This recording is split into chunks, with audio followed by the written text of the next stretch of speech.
Hi guys, in today's video I'm going to be talking about Gunpla. Now it's been about 5 or 6 years since I've worked on a Gunpla kit, and to be honest I've missed it a lot. I don't know the reason why I left it so long, but anyway, glad to be back with the Gunpla hobby. I also get loads of messages over the space of a month, whether it be from Facebook, Instagram or YouTube, and I get two pretty much regular messages, and they're either, can you upload some more airbrush tutorials, or can you upload a new Gunpla video? And answering one of those right today. We're going to be working on some Gunpla tutorials. So the first tutorials are going to be on the RX7802 Gundam, and this is a high grade kit which I'll go over in a little later on, and it's from the origins there. And this kit is brilliant for the beginner in Gunpla, and that's what I want to focus on, is getting people into working on these phenomenal kits with next level engineering and the way they're built and put together. So without further ado, let's talk a little bit about Gunpla then. So here we have the instruction manual for this Gunpla kit, which is the RX7802 Gundam, which I mentioned a moment ago.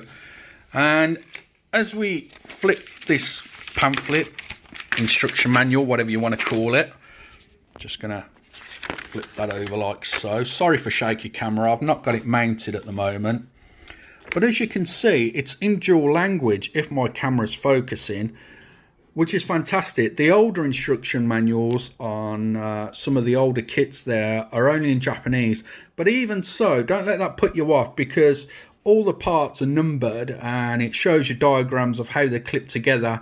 But it's nice to see that with the newer kits they're in dual language, so you know exactly what you're doing.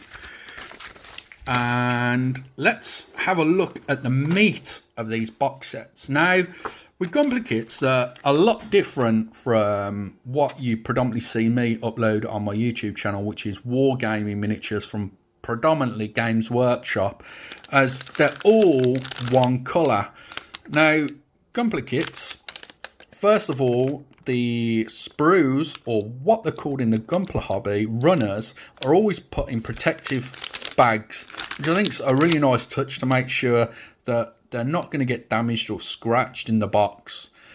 You also get stickers that you put on the Gunpla kits once they're built. Now you can also buy water slide decals from most of these kits, and they look a little bit better than the stickers, to be completely honest, but you can still use the stickers and they'll still do the job. Another thing you'll notice with these Gunpla kits is the different colour of the runners. We've got grey, white, and some pink parts there for the beam sabers. And here we've got some red, blue and yellow.